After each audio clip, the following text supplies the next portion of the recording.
More rewards, more savings. With American Express Business Gold, earn up to $395 back in annual statement credits on eligible purchases at select shipping, food delivery, and retail subscription merchants. Enjoy the benefits of membership with the Amex Business Gold Card. Terms apply. Learn more at americanexpress.com/business-gold. Amex Business Gold Card. Built for business by American Express.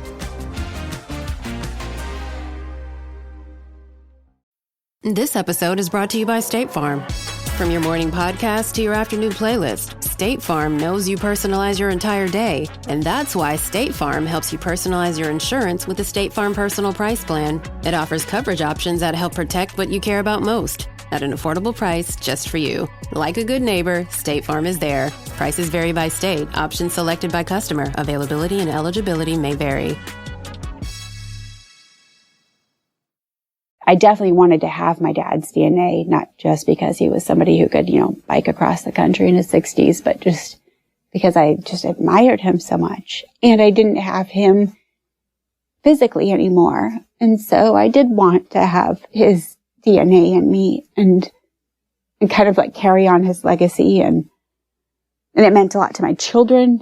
He was like this hero now, especially to my youngest son. I think 5 when my dad died, and my dad was this hero, and he only had those memories. He didn't have memories of regular grandpa sitting on the couch doing nothing. He had these superhero type stories of him, these legendary stories, and all these people who had t-shirts with him and bracelets. It was important for him to have his DNA. Welcome to DNA Surprises, a podcast that delves into the world of unexpected DNA discoveries. I'm your host, Alexis Auersalt. In July 2021, my life took a surprising turn when I found out that I'm an NPE, a person who has experienced a non-paternal event. In other words, my biological father isn't who I thought he was. Join me as we explore the stories of NPEs, adoptees, and donor-conceived people and their families. Get ready to unravel the astonishing journeys that begin with a simple DNA test. This is DNA Surprises. Did you grow up feeling different from your family? That feeling of being inexplicably out of place haunts many people in the DNA Surprise community throughout childhood and adulthood, before they uncover the truth. In this week's episode, Sarah shares how, while she always felt different from her family, she was more sensitive and had a different worldview, she never suspected that her beloved father wasn't biologically related to her. After his unexpected and tragic passing, Sarah and her sister decided to take 23andMe tests, beginning her shocking DNA surprise journey. She reflects on how this discovery has further strained her relationship with her mother, but has yielded an incredible relationship with her newfound sister. Thank you for sharing your story, Sarah. My name's Sarah, and I am 48, and I currently live in Minnesota. Like most people, my story feels complicated to me, and I'm not sure if listening to it, it'll feel that way to others. But so I think it's good to start just with what my family was like. So I was born into a military family. My dad was in the Air Force, and I am the oldest of 3 children. I have a sister and a brother, and my parents were very young when they married. They were 20 and 21 and 19 and 20 when I was conceived. And so I knew that my mom was pregnant at their wedding. And I always took some pride, I suppose, in bringing them together and being the reason that they married. My dad said that there wouldn't be like any more important reason to marry, and I just helped them hurry it along. I did always feel different than my family and my siblings. I was always more sensitive than them and just saw the world differently and interacted with the world differently than they did. And I just assumed growing up that maybe everybody thought that they were different than their family. My sister used to claim that she was actually Madonna's child and had been placed for adoption. So she claimed that throughout our childhood. And I don't know, I always thought I was just, I guess, a little bit weird. And my mom always treated me a little bit differently. And some of that was probably because I was more responsible than my siblings, but also very sensitive. So it was confusing, I suppose. And growing up, I thought maybe that she didn't like me as much because she always said I looked like her. And so I assumed that she treated me differently. And I always felt less about myself when I was with her because I always assumed it was because she didn't like herself and that she thought of herself as unattractive. And therefore, when she looked at me, she thought of me as clumsy and awkward and unattractive. I don't know how else to explain it. My sister, she thought was just, and my sister was and is very stunning. But it was clear that my mom saw her in a very different light. And there was almost nothing I could do to make her, she would say she was proud of me, but I never felt as if she was proud of me. And my sister could mess up in all kinds of ways. And my mom would be very proud of her. So I always assumed maybe she just valued appearance more and, again, didn't like herself and so didn't like me. And my dad and I were extremely close.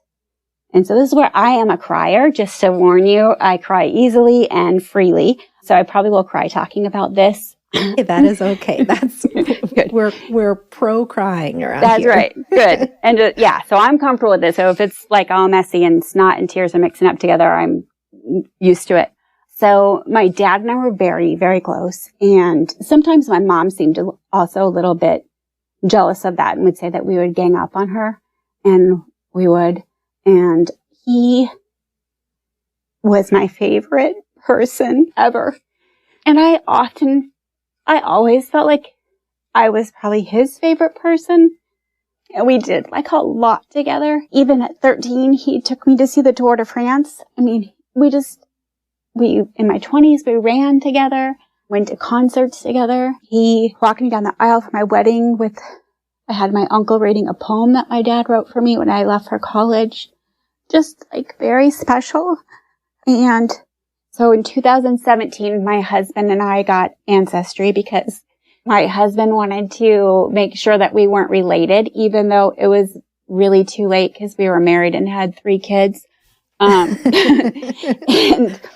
I wanted to find out if I was Jewish because my husband is Jewish and I'm not. But my dad's dad, his last name was a more Jewish last name and he was from Brooklyn. He was 5'2". It just seemed like probably like maybe I did have some Jewish in me and then it would, I don't know, make our lives easier as parents. And I also wanted to find my paternal aunt's child that she had chosen adoption for. So I wanted to do that for my grandma before she's still alive, but I was thinking before she passed away. So that was why I did Ancestry. And so my dad's dad had died when my dad was very young, and then my grandma remarried and had more children. And so I wasn't too surprised on Ancestry when there weren't many like paternal matches. And my mom comes from a huge Catholic family. And so it made sense that I had lots of people from her side. And all I really came from it that I was like 100% European American and not Jewish. And that was it. And so like most people, I kind of left it, put it aside. Then in 2018, my dad was competing in a cross-country bicycle race at 64 years old, and he was doing really well. It was like he was beating 30-year-olds. He was so fast. And then somebody drove their car into him. Somebody was distracted and hit him. So he was in a hospital in Kansas, paralyzed from the chest down. Oh my gosh, I'm so sorry. Yeah, thanks. It was horrific. So my mom flew out there and she was being kind of weird. I mean, my mom was kind of weird. She was being kind of weird about it and telling people not to come. And my sister, who's more defiant than I am, just got on a plane and went. I went about week 2 because it was my birthday and I wanted to spend my birthday with my dad. And every year I get myself a birthday dress, which I highly recommend that everybody do that. And I have been in the recent years getting some really nice dresses, and I had shown one on social media and said, I think this is going to be my birthday dress this year. And my dad was made a joke about it. I was going to have to fight the model for it or something like that. Anyway, so I wore that dress to the hospital and spent my birthday with him. my mom. And my mom was, I don't know how people are supposed to act in these situations, but she was on Facebook a lot and on Caring Bridge and just on her phone while my dad lay there. And it was really hard to see that. There were things she did during that just made me really question her character. And in the hotel, and I really just wanted to stay in the hospital with him, but we were in the hotel across the street because she needed the company. So I went with her, and she told me some very over detailed story about my conception. It just was strange, like on and on with details just sort of randomly, like, yeah. She just started bringing that up. Okay. Yeah. She's like, oh, when you were conceived, your dad, because she had come back to Minnesota and he was still on the East Coast because she missed her family. So she came back and he said, I'm going to work on the railroad. And when I'm near Minnesota, we can get together. And my mom is more of a pessimist. So I'm sure she was like, yeah, right. But my dad, when he set his mind to it, just anything, he would do it. And so he was like, I'm in Canada, come meet me. I'm right by Minnesota, you know. And so she did. And so she tells me the story about how, I don't know, eager he was to have sex with her and stuff like that. And that's when I was conceived. And I didn't know what to say. I was like, my dad's like in the hospital across the street, paralyzed. I didn't know what to say. He was intubated at that point, so I couldn't talk to him. Or I could talk to him, he couldn't talk to me. And all I could say was like, does that mean I have dual citizenship? And I knew it didn't, but I didn't know what else to say. And she was like, no, that's not how it works. And I was like, okay, yeah, I know. Anyway, so it just gave me an unsettled feeling. And I went back and spent another day with him, I think. And then, so he passed away a week after that. My mom was still just being weird. It just was so much about her. And she didn't seem to care for him in those moments. An example I give is I turned golf on the TV that was in the hospital room, and she said, oh, do you think he wants to watch that? And I asked her, what did you always complain about with him? And she said that he'd just stare at the TV and watch golf. And I'm like, yes. And all he can do right now is stare at that TV. Like, put some golf on for him. Like, what is wrong with you? You know, and my dad, all he could do is kind of move his eyebrows and make his eyes wider. And so he kind of showed like, he thought I was being funny, and then also he was relieved. It just wasn't what I was expecting. So it made me really, I think I had thoughts growing up that maybe I'd had maybe I had a different dad just because of the timeline. It seemed like it could be possible. But I just also thought maybe I was wanting to make my life more exciting or dramatic than it was. When your mom was going into such specific detail about your conception the night that you went back from the hospital, were you wondering if something was up at that point, or were you just kind of like, this is weird, maybe this is just her response to what's happening? In that moment, I was just thinking, this is really weird. And I just kept like a ringing thought was, why is she telling me this? Why is she saying this to me now? Mm-hmm. Yeah. It didn't make sense. So it just stayed as a question in my head. And then with how she was behaving. So I know that was a piece that kind of just lingered in my head, those two pieces. Like is the type of person that could be dishonest about something really serious because she was being it seemed to me so selfish and self-absorbed. And it was all about her. I mean, she told his own mom not to come visit him in the hospital and told his sister. His sister had a ticket to visit him, but he passed away a day before. So she didn't get to say goodbye to him. I wouldn't have gone if I didn't insist on being there for my birthday. Because the worst part is she had said that he had indicated that he didn't want me to come because he wanted to wait until he could talk to me. And I was the only one he didn't get to talk to out of the children because when I was there, he was intubated. So he couldn't talk. I just didn't know what to make of it. So then we had a party for my dad, kind of like a funeral type thing, but at a brewery. It was supposed to have been a fundraiser for his spinal cord treatment. But since he didn't need it, we kept the date there and the plans there and had like a celebration of life type thing. And so his whole family was there and a bunch of family members were at my parents' house. And one of my uncle's wives was talking about 23andMe. And my sister and I were saying, like, we should do it. Yeah, we should totally do it. My aunt was encouraging us. And so my sister told my mom, Sarah and I are going to do 23andMe. And so I was not aware of this, but later learned. So she had brought my sister upstairs and told her that she couldn't do it. I'm not sure exactly which version of the story she told her then, but that my dad might not be my dad, or that he wasn't, or it was, she's told different versions. So I can't remember which one my sister told me that she was told then. But so I didn't know that. So I did 23andMe, and my sister said that her results were lost. She's like, it's okay. I don't need to do it. We have yours. And I just thought that was really suspicious, because she's just not passive like that. She wouldn't just pay for a DNA test and then decide, well, it's fine. They lost it. No big deal. She would still want her own version of the test. So that made me suspicious. I started to question things more then. There was I had a lingering thought of maybe my dad wasn't my dad, but I was in so much pain, grieving, that it was just getting kind of mixed up together. And it's still a bit mixed up, the emotions about it, but I was already online a lot trying to push for legal action in my dad's death, and like look for clues and answers, and researching or reading up as much as I could about the person who killed him, and trying to fight for laws to be changed. That question got put aside a little bit. Even my husband said, like, oh my gosh, calm down. Because I was looking at my DNA results and seeing more that I just wasn't seeing anybody paternally. And one night, it was in 2019, somebody's name came up. It was like a username came up, and I remember sitting up in bed and telling my husband, like, I don't know what's going on. I don't think it was my dad. And there were the through lines, and I started using those, and I wasn't connecting any DNA with people I should.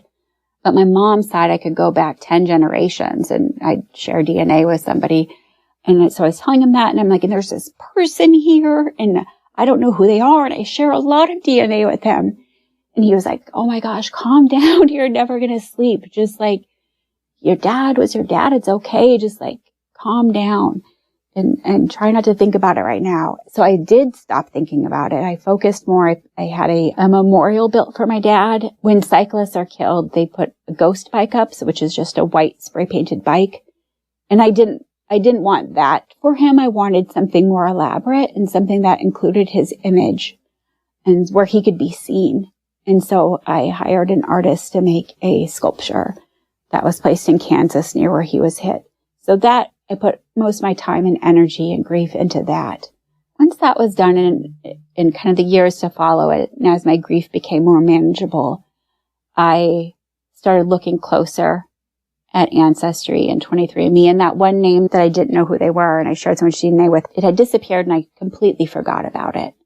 But still was trying to kind of make sense. Every now and then I would just start looking and trying to figure it out, and kept kind of wondering, and again thinking, like, I'm just trying to make my life more dramatic. Isn't it dramatic enough? Why do I need to be so different than other people? But then the thought wouldn't go away. And so I asked my brother, I said, I know you're worried about your health. Do you ever think about doing 23andMe? And he said, well, how much does it cost? And I said, you don't need to worry about it. I already sent you it. I sent it. It's on the way. And now you can you won't have to worry about your health. You can find out if you have, anything genetic. And he's like, oh, thank you. You're so nice. And then I waited, and I was kind of hoping that I was wrong and that I was just trying to make something out of nothing or villainize my mom. But then it was late February. I got my brother's results, and it said half brother, and I wasn't shocked, but I was disappointed. What do you mean by that? You were shocked. You weren't shocked, but you were disappointed. Why were you not shocked? I think because I knew something wasn't right. There wasn't a set pattern of names on the paternal side, and it wasn't yet where you could see paternal versus maternal, but just the idea that there wasn't anybody. And one of my dad's cousins, when I did the through lines on Ancestry, I didn't share any DNA with them. Something just didn't feel right. And I was starting to see when I had both that there were some names that were on both sides. So I knew there was a family out there. I wasn't shocked. You'd kind of already started putting the pieces together, although maybe not quite. Yeah. Yeah, I know some people when they do it and they're just hoping to find out how Italian they are, that would be like a complete shock. But I was looking for that information. I was checking frequently to see, is he going to be my full brother or half brother? So I was prepared for that. I was still really hurt by it, but my brother didn't see, I don't know if he didn't notice. He wasn't looking for that part, or maybe he didn't quite understand what it meant. I sat with it. I mean, I told my husband right away. I think his response was maybe holy shit, we'll talk about more when I get home or something. I guess I also felt maybe a little bit wow, I was right. I didn't want to be right, and then I reached out to my sister. The funny thing was though, so I had made a homemade kugel with homemade vanilla, and I had been texting with my mom, and she loves that kind of stuff. So we were texting back and forth about it. And then I sent a text message to my sister and said hey, I got Jonathan, my brother's name, 23andMe. And she's like, that's so nice of you. I was like, yeah. And then the text messages from my mom stopped. And then I said, there was just one surprising result. And she said, wait, you already got it for him? And I said, yes. And then she asked what was the result. And then I sent her a screenshot where it said half brother. And then she called me sobbing. And so this is the other part where I often cry.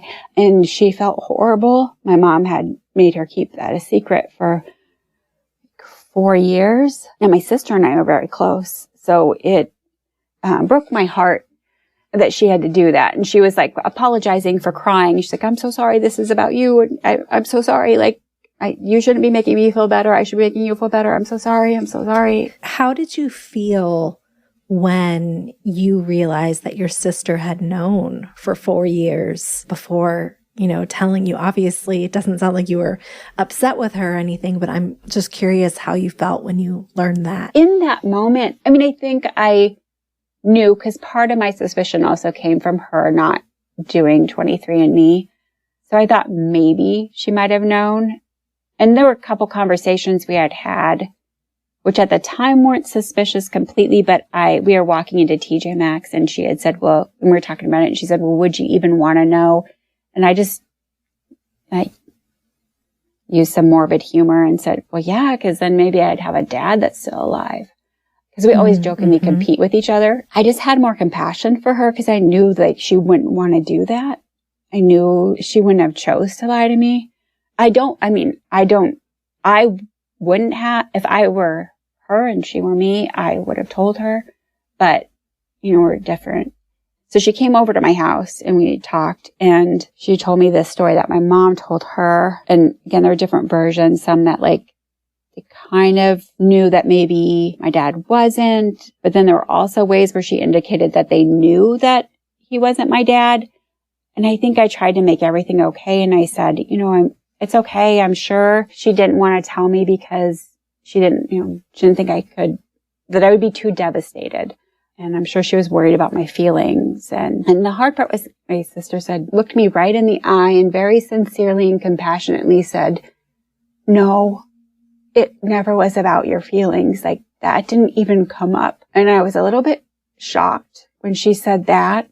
And she told me that my mom had said, I'd rather die than have everybody know. And that really elicited compassion for my sister for me, because my sister called the code blue when my dad died and then told them that they could stop resuscitating and identified the body.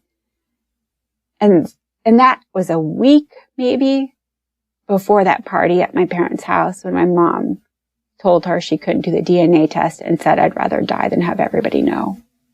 And so I was she's angry. Dealing with a lot. Yeah. Yeah. And I just thought, I can't believe my mom would put that responsibility on my sister, holding her life in her hands when she just had to do that. Wow. So she told my sister, keep it a secret. And then my sister told me, and I was just, like most people, replaying every part of my childhood through this new lens, thinking of all of just the little and big things that had happened, trying to understand. And that in itself was exhausting. And I learned, though, that during the years that my sister was keeping it a secret, she was really trying to talk with my mom and help my mom understand mostly why she treated me so differently. And that was a time I didn't know, that my dad wasn't my dad, and I didn't know that my sister knew that my dad wasn't my dad, but she was behind the scenes trying to advocate for me and trying to make things better. So once I knew, then I began, like everybody, becoming completely obsessed with figuring out who my biological father was. Different than some people, I did not confront my mom. I did not talk to my mom about it. I acted as normal as I could around her because I did not want her to be the one who got to tell me about my biological father. I did not want her to come to the rescue and be the one to explain it to me. I wanted to know everything I could before I talked to her. And I couldn't trust her to tell me the truth anyway. I became obsessed with both, 23andMe and Ancestry and MyHeritage and obituaries and newspaper articles. So I found out in late February, and by mid-March, I was reaching out to people that I shared DNA with. I had got it down to one family in Wisconsin, and I wasn't hearing back from anybody.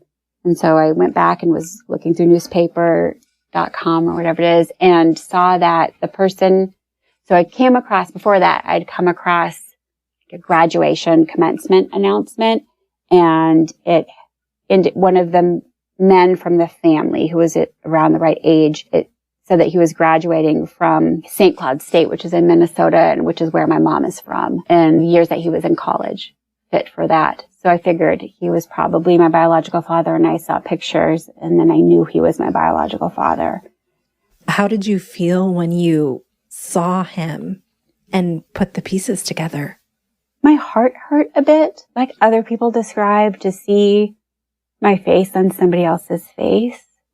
Because I was always baffled. Like, I just always thought, I don't know why, but my mom keeps saying I look like her. And I didn't look like my dad. And even there was a moment where my mom, my brother, and sister and I went out to eat, and we took a picture. And I think my sister said, "Oh, it's crazy how much I look like dad in this picture." And then my mom said, I'm sorry. You two got my looks," or something like that. And I just said, I'm just glad I didn't get your self-esteem. And then I moved on. But so to see myself in a picture, it felt comforting and heartbreaking all at once. But I was confident that I had figured it out. So I had his name then. I saw an article from the same company I work for where it described this woman who was on the board for hospice. And they asked why she volunteered her time. So I was looking her up too, because that's my biological father's ex-wife. And I was trying to get her contact information. And I didn't know if that would be a good route, but I just wanted to learn as much as I could about him. And the article, she was quoted as saying that she donates her time and energy to the hospice organization because of how well they cared for her ex-husband and daughter 12 years prior. So I knew that she was the type of person I could talk to about this and that she would not be cruel to me. And so I reached out to her, and she was so lovely and so kind to me, which also stung a bit too, because she was responding so differently than I would imagine my own mom. Here I am reaching out. I think I said something like, "I hope this message doesn't disturb you, but I have some questions for you about your late ex-husband. I hope it's okay. Feel free to ignore this message if it's not." But she responded, and then she was also very protective of her daughter, which also stung. Because you wanted to make contact with her? Not even that. I didn't ask for that, but she said that her daughter would be the answer to this. But she said, "But I'm feeling really protective of her." I said, "I completely understand that, and I do not want to disturb anybody. I don't want to upset anybody at all." She said, "I'm going to ask some of his friends." My biological father's name is Jim. She said, "I'm going to ask some of Jim's friends because I had said, did he ever talk about or tell stories about my mom? Because I think he might be my biological dad and stuff." And she said, I don't know, I'll ask." And so she said, she asked his friends, and they had this female roommate, I guess, when he was in college, who was the mother hen of the house and knew everybody's business. And she said, absolutely not. He never dated her. I would have known. I knew everything that was going on in that house. And so she said, it must not be Jim. It may be one of his brothers, but he only had half brothers. And I knew that I matched with both Jim's biological father's relatives and his mother's relatives. So I knew that it had to be him. Okay. And well, that helped, yeah. I'm sure. Yeah. Yeah.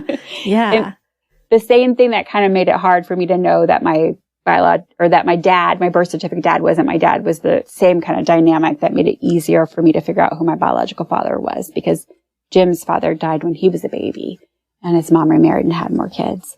Yeah. So help narrow it down. So she said that, my daughter will be the answer. And I think she said, I think she did Ancestry before. Do you see her on there? And I said, no, but is her account private? And she said, probably. Just a second. Let me ask her. And then she popped up.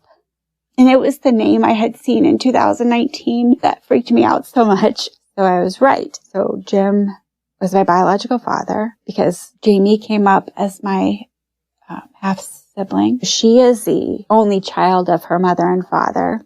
Jim passed away in 2006 and her parents were divorced. So her mom said, I want to give her some time. We're processing this. This is a lot. We're also thinking about you and we want to know how you're handling this, which was really nice. And then Jamie reached out to me and we shared, some pictures back and forth. She's just been the best part of this discovery. What have you learned from her? What I learned from her mom, which was fascinating, is that he was her favorite person and she was his favorite person too. So we both had that in common and they were both relieved to learn that I had a great dad growing up. She said that he was the life of the party and people couldn't help but like him and he loved her deeply. He just sounded like this really fun guy. And just a really involved dad. I guess she even said to her mom when we figured this out, she said, oh, this poor lady has lost 2 great dads. Oh, wow. And it was just, I just felt so loved. So the hard part is Jim died living about 20 minutes from me. This is a message from sponsor Intuit TurboTax. Taxes was getting frustrated by your forms. Now, Taxes is uploading your forms with a snap and a TurboTax expert will do your taxes for you. One who's backed by the latest tech, which cross-checks millions of data points for absolute accuracy, all of which makes it easy for you to get the most money back guaranteed. Get an expert now at TurboTax.com. Only available with TurboTax Live Full Service. See guaranteed details at TurboTax.com/guarantees. Hey, what's up, guys? I'm Fred Warner, linebacker for the San Francisco 49ers. Abercrombie has the new suits you need, plus all the collared shirts to go with them. The Abercrombie & Fitch Collins suit is the only suit you'll ever need for any occasion. Available in slim, classic, and athletic. Pair with a collared classic. Go with a soft, easy-to-wear sweater polo or a comfortable long-sleeve shirt. With so many different fits and fabrics, you can make a look that's completely your own. Add the Abercrombie & Fitch Collins suit and new collared shirts to every occasion this season. Shop online or in store. And I grew up all over the country, even lived in Germany for a while, and just kind of accidentally ended up here in Minnesota and was living 20 minutes from him and never got to meet him. That's really hard. I'm sure bittersweet to hear that he was so great and then, but to have not gotten to have a relationship. Something that a lot of people talk about in our community is this what if I had gotten to meet him and those kinds of things. Now, I know you had an amazing dad who raised you, but have you had any of those thoughts? Yeah, just what would it be like to be with an adult who sounds like he was more like me or I was more like him than I would say either of my parents. And I wonder what, like those differences that maybe felt weird to me growing up, how they could have been embraced or nurtured, or what it would have felt like to be with a parent who kind of shared my energy and kind of extroverted nature. And to grow up with Jamie, like what that would have been like. We both have kind of talked about that a bit. I don't know how it would have worked because my dad was in the military, so we moved a lot.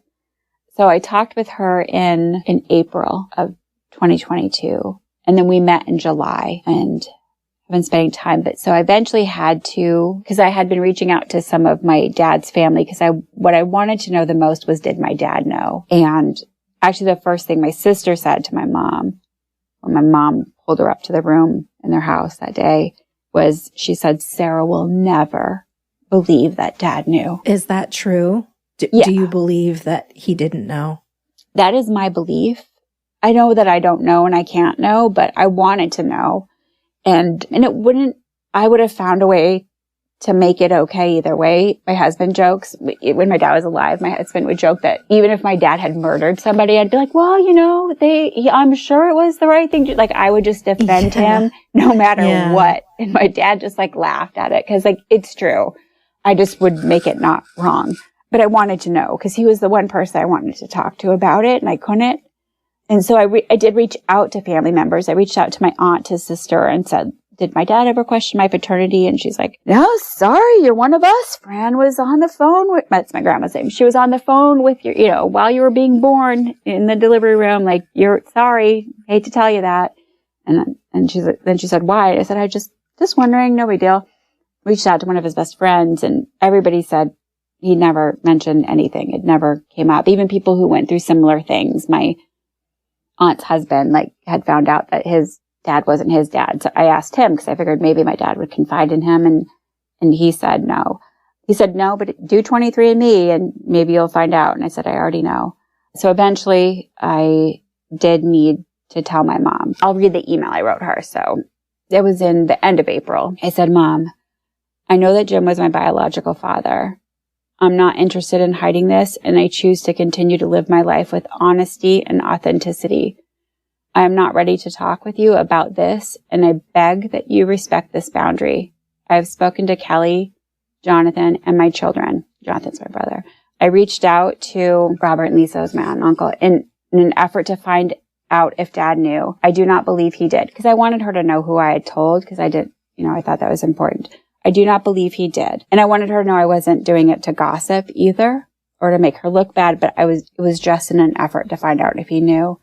So I said, I don't believe he did. I know he would never lie to me. He would not let me have let me have unnecessary colonoscopies. He would not have allowed you to give your kidney to your brother, who at the time had 11 full biological siblings and 2 biological parents, if he knew I only had half siblings and 1 biological parent. He knew the pain of not knowing his biological father, and he would not have chosen that for me. Jim died in 2006 from cancer. At that time, he was living less than 30 minutes from me. I could have met him if you had had the courage to be honest. I know that I look like him. I know that he was a class clown, life of the party, and people could not help but like him. He loved his daughter and was a wonderful father. I still love you and will be working on forgiving you. Wow. That's a really beautiful letter. Really well worded. Thank you. Did she respond? She took the sentence, I'm not ready to talk with you about this, and beg you to respect this boundary as some sort of indication that she should not talk to me. So she completely ignored me, didn't even like my posts on Facebook, and was telling people that I wouldn't talk to her, I guess. What have you been able to piece together about what happened with Jim? I got some information eventually from my mom. So over months, I eventually reached out to her and said, look, I'm sad. And I circled, kind of resent her the email and circled, I told her, I said about this, not to act as if I don't exist. And then I said that I'd be willing to talk to her if she saw a therapist, and that therapist agreed that she was ready to have a conversation with me. And then I would only have that conversation in the presence of that therapist. She eventually saw a therapist and then said that the therapist said that she didn't need therapy. So then I asked for the therapist's name, contact information, and that a release be signed so I could talk to the therapist. Anyway, but in the meantime, before we had that conversation, she sent out an email to family members with her side of the story. So she sent me an email and said, the therapist I spoke with suggested I try to write you. Attached is my narrative. I hope that someday you will read it and we can go forward and build from there. It is much more detailed than the one that she sent my grandma. Read it only when you're ready and only when you want to read it. So it was all about her. And she talks about her like traumatic childhood and how she had no self-esteem and how she like looked to men for comfort and support and how she had terminated a pregnancy before she got pregnant with me. It like on and on and on. And then, oh my gosh, yeah, just another, I'm looking at it right now, just paragraph after paragraph. Did she offer you an apology? Do you want one? I mean, she eventually did say, I'm sorry and I know I hurt you. To be honest, I think she's sorry that the truth came out and that she's sorry that I'm so upset by it and that it's changed our relationship. So the story she's told, which is different variations, and some of it's that she was already pregnant when she went up to see my dad in Canada. There's some indication either way that she had had sex with both Jim and my dad around the same time.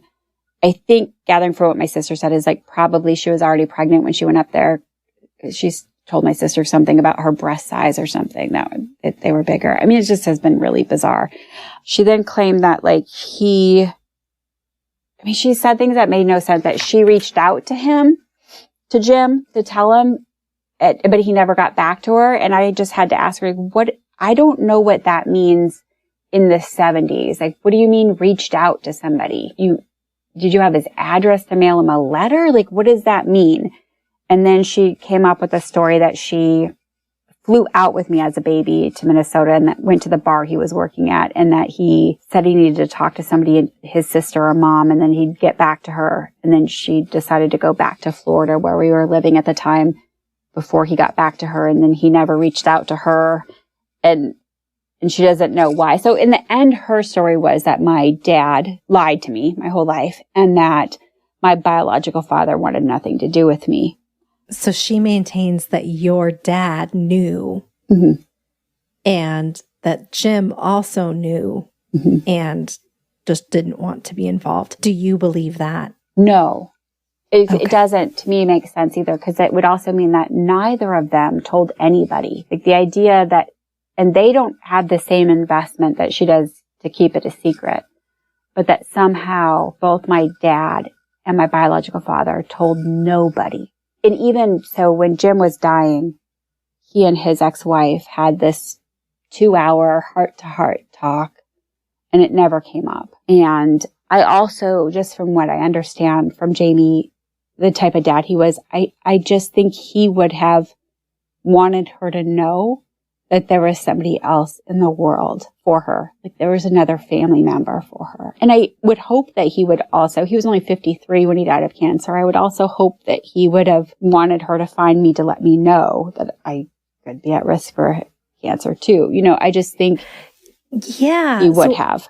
Yeah. And that's kind of one of the things I wanted to ask you about, because you mentioned in your letter that you wrote to your mom that you'd been getting unnecessary colonoscopies, that, you know, he wouldn't have let your mom donate a kidney, like all of these things. And now you learn that your biological father died of cancer. So can you talk a bit about how the medical piece has played a role in your DNA surprise? Yeah, it's the piece my husband's most upset about. So my dad's dad died of colon cancer in his mid-20s, which puts people in that family at a greater risk for colon cancer just from how young he was. And so I had my first colonoscopy at 35. I'd had other ones scheduled beforehand, but didn't show or canceled last minute because I just didn't want to do it. So I had one at 35 and at 40. And then around that time, I did genetic testing to see if I had conditions that would make me, to see if I had the genes that would make me more at risk for colon cancer. And I didn't have, there's a condition called Lynch syndrome, which it would be horrific to have. And I didn't have that, thankfully. But because of the family history, I still had to get colonoscopies every 5 years. If I had had some of those genetic markers, I would have had to get colonoscopies every 1 to 2 years. But so I still was on track to give them every 5 years. So then I had one at 45. before I knew. And I don't have any, it's now changed every 10 years. My doctor changed it, my medical records. There was that piece that bothered me. And I do remember the genetic counselor saying something, because I did have some, and both my parents knew this. I told them the results, that there were some variants of unknown significance that I had. And so I'm part of some genetic research I continue to report on cancer to them so that they can see what those variants mean over time. And so they knew that piece too. And I remember the genetic counselor saying, there is a family, I swear she said that there is a family in Wisconsin who has this variant. But so I don't know if, and I just said, that's not relevant to me though, because I don't have any family in Wisconsin. Now I know I do. And then, so yeah, my mom gave her brother a kidney. And I remember her saying that one of her sisters refused to even be tested because, and she said, I worry if either of my sons needed a kidney, I wouldn't be able to give them one. And just thinking about that now, that really, it makes me angry because my mom really presents herself as a nice person. And she wanted to be the one to give her brother a kidney because that would mean that she's the nicest of all of them. She sacrificed her kidney. In that moment, the way I interpret it is that was more important to her than my health and well-being. And growing up, I was sick a lot. I had chronic bronchitis and just all kinds of weird stuff. And then later on in my 40s, have developed psoriatic arthritis. And so when I was trying to figure that out too, that was an important piece to understand if there was anybody else with an autoimmune condition. In my family, I went to the Mayo Clinic to try to find answers. And I was going there with not all the necessary information. I was giving them inaccurate information about my family history. So that part frustrates my husband a lot. It makes him angry that my health and well-being didn't take precedent over my mom's reputation. So your mom sends this email out sharing her part of the story. So now can you talk a little bit about how your family has or has not supported you? It sounds like your husband has been supportive for you. How has everyone else been? I don't think my mom thought about the ramifications. She didn't end up sending that message, thankfully, to my in-laws, but I had to have my husband email his parents and say, if you get an email from Sarah's mom, please do not open it and read it. Because it was just so embarrassing. And I wasn't embarrassed that she talked about her, having sex at a young age. It was just that she would do that she would, and it was all about her. And because it was all about her, I didn't have, and this was just really disappointing. Nobody who received it reached out to me to see if I was okay. I'm assuming that they all ran to my mom to support her. And it was written, and I let my mom know this, it was written in a way that would elicit that. It was clearly meant for people to sympathize with her. And that is exactly what happened. And aunts that I'm close to did not even just check in and say, how are you? And everybody knows how close I was to my dad. And so that was really hard. My dad's sister she has been very supportive and did reach out to my mom and say, you need to be there for your daughter. This is not about you. This is about her. And I'm sickened by this email that you sent. It's disgusting. And she said some cruel things to my mom, which weren't fair, but my mom also focused on that. She's attacking me. But my grandma, my dad's mom, who is just an incredible woman who has lost 2 husbands and 2 children, she called me crying and she just told me she loved me.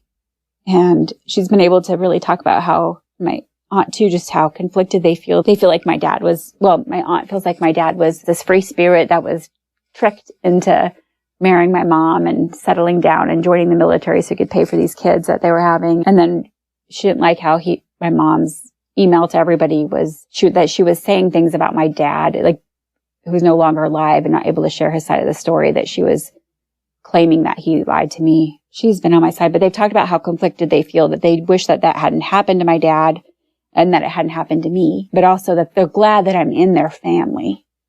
And they know that that's the only way that would have happened. So my grandma said that, I'm sad this happened and I'm also happy that you're part of our family. Yeah, which is, again, kind of that bittersweet. Yeah. What is your relationship like with your mom currently? It is strained. She was just in town. So she packed up, she got rid of everything in the house over this last summer, sold things, donated things, gave things away, gave me back my high school senior picture, family pictures. I've given her pictures my kids have drawn for her. She gave us all this. She emptied out her house and moved to Florida with what fit in her RAV4. It's hard not to feel like, take that personally and feel like she was escaping the truth and escaping how uncomfortable it was to be my mom now. So she was just back in town for a funeral, and it felt kind of like an aunt you don't really talk to, just distant. And then she does weird things. She came to my daughter's choir concert and didn't stick around to say hi. She hadn't seen her in months, didn't say goodbye to me or my kids before she left for Florida. She's just continuing to avoid, which really also confirms, my sister had mentioned this, that she has avoided conflict her entire life. And the idea that at 19 years old, that would be the one time that she was able to have a difficult conversation and put herself in the face of conflict makes absolutely no sense. I was always closer to my dad, so it's not as much of a loss as if we had been really, really close. But it just feels like now I have no parents. What have you been doing to process this and work through your DNA surprise? Well, I'm a psychologist, so I work with other psychologists. So that has been helpful. So I get the support of coworkers that maybe other people don't get, not using them as my own therapist, but they respond differently than maybe your average coworker, which was actually how I told her, was like, do you know of anybody who would be good to work with somebody in this situation? And then I had to be like, so that person is me. And she was like, oh my God, I'm so sorry. So I started, this is just word, like I had an initial appointment with the psychologist and kind of went through everything, cried with her. She had to reach out and say that she had a family emergency and wouldn't be able to continue working with me. And I could tell she felt horrible. So people don't go to therapy for good reasons, really, but I think that there was so much grief involved. And then she was also needing to just leave me. She gave me some names, but none of them really seemed like good options. And so that's when I started doing the searches other people do online of like, your dad's not your dad. What do you do? And then found the NPE term. And then in that search found that there was a psychologist in Minnesota, actually in the town I live in, who listed that as an area of specialty and is an NPE herself. And so I saw her for, I think 3 or 4 sessions, mostly to prepare for the conversation with my mom, which went okay. I think my favorite part from that conversation was where she said, I remember thinking that you had his almost green eyes, referring to Jim. I think that part felt healing, because it was realizing that there were times that she looked at me and had a positive thought about him and about me instead of just shame. And she was able to go to my daughter's bat mitzvah. She had first said that she wouldn't attend anything that my in-laws were at because she was too embarrassed and ashamed. But she did go to my daughter's bat mitzvah. I don't think I would have any relationship with her if she hadn't shown up for that. And so I've done things where I have been true to the email I sent my mom and have been working on living my life honestly and authentically. And both of my sisters, there's this part in this service where you open up the Ark for the Torah, and both of my sisters went up and did that together. And they were listed as aunts to my daughter. And when we list the people who had passed away, Jim was listed in addition to my dad, and both of my dad's dads and both of my husband's dads were listed. I have been allowing myself to cry and focusing on my relationship with my new sister and realizing like what a gift that has been. The first time we met at a restaurant close by, and I was sitting and waiting for her and I wasn't seeing her. And then eventually a server came up and said, I think maybe like you and this other woman are waiting for each other. And I just thought that was like this weird coincidence. And then we were talking and we realized we had so much in common. And then she had said, I hope this isn't weird, but I have some of his yearbooks in my car that I thought maybe you'd want to borrow, but I didn't want to bring them in and assume that you would be interested in them. And I was like, Jamie, I have been looking on eBay trying to find old yearbooks from where he went to school so I could just see pictures of him and see what his life was like. And just there's been all these beautiful moments with her that I just treasure. She had mentioned that first time we met that she'd always wanted to get him a bench at the state fair. You can get memorial benches, and they used to go to the state fair together a lot. And so then I had suggested for our birthdays the following year that we just both go in on that cost and do that together. And so we were able to do that. She goes to my kids' sporting events and I go to her daughter's sporting events. And it's been like the type of relationship I didn't even know I was missing in my life. Because even our first text messages to each other, I read them to my husband. He's like, it's like you're texting yourself. She even texts like you. It's just so wonderful to get to be with somebody like me. There's times I didn't even realize for my birthday, my most recent birthday, my husband made plans for me and I felt so uneasy. And I thought, I like surprises. Why am I feeling like so uncomfortable with this and on edge and then Jamie and her husband walked into the restaurant and I just, like, everything felt better. And I just feel like so blessed. I know not everybody gets to have something like that out of it. How would you say that your DNA surprise has changed you overall, if it has? Anytime somebody has a little bit of a difference from their dad, I'm like, well, you should probably do a DNA test. Like, I feel like I'm seeing like MPs everywhere where they probably aren't. I feel more vulnerable, and that is hard. I didn't go to my nephew on my husband's side. I didn't go to his wedding last fall because I wasn't ready to watch a dad walk another person down the aisle. I wasn't ready to be around family. I love family. I love being with family and being at events. And I don't like that right now. It doesn't feel good to me. I don't like that. I feel envious when I see my father-in-law with my sister-in-law. I want to be able to fully enjoy family gatherings again. I just kind of feel different in every setting. I don't like the distance that it makes me feel that I have from my sister and brother I was raised with. But it's also helped me understand myself better. And I do try to focus on that piece as I have so much more understanding and appreciation for who I am. Like reading those yearbooks, it was like I was reading my own. It was fascinating. And all the ways that he was involved in the different things in school, you could tell from what people wrote, the types of relationships he had. And so it helps me see myself through this different kind of curious light. Yeah, I think that's the interesting thing about all of this, right? Is it does have negative impacts on our lives, no doubt. And there can be these positive things often in that we know ourselves better and we know the truth. We know where we come from. And I'm so happy that you've been able to build this beautiful relationship with your sister. I think the hard part, and I know other people have spoke on this, of that we somehow end up in this role of worrying about other people's feelings and sacrificing our own for them. I know that I've become really sensitive and reactive to any time where I feel like my emotions aren't taken into account, or I feel like my feelings don't matter to other people. I get really reactive.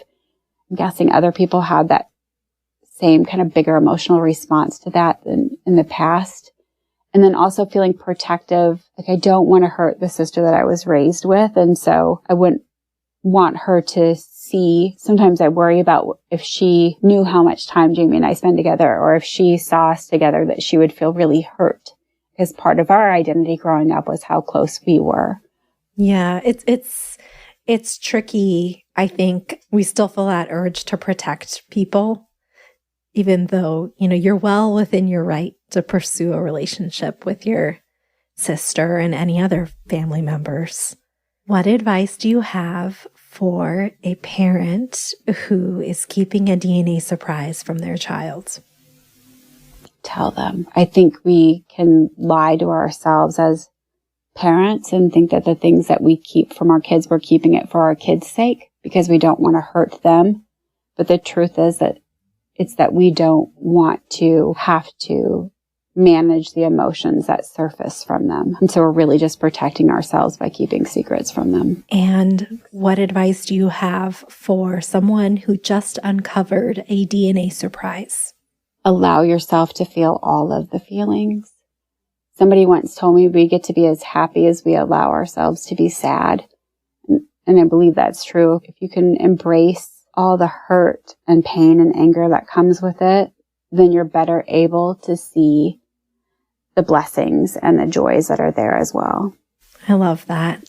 I love that. Sarah, thank you so much for joining me today and sharing your story. I really appreciate your vulnerability. And like I said, we're pro tears, we're pro crying here. And I just really appreciate you sharing all of the emotion that you've experienced as you've navigated your DNA surprise. And I wish you nothing but the best as you continue to work through this. Thank you so much, Alexis. Thank you for giving me the opportunity to share my story and my tears. Thanks again to Sarah for sharing her story. If you have a DNA surprise that you'd like to share, please submit your story at dnasurprisespodcast.com. Until next time. This episode of DNA Surprises was hosted, produced, and edited by me, Alexis Auerselt. It was mixed and mastered by Josh Auerselt of Siren Recording Studios.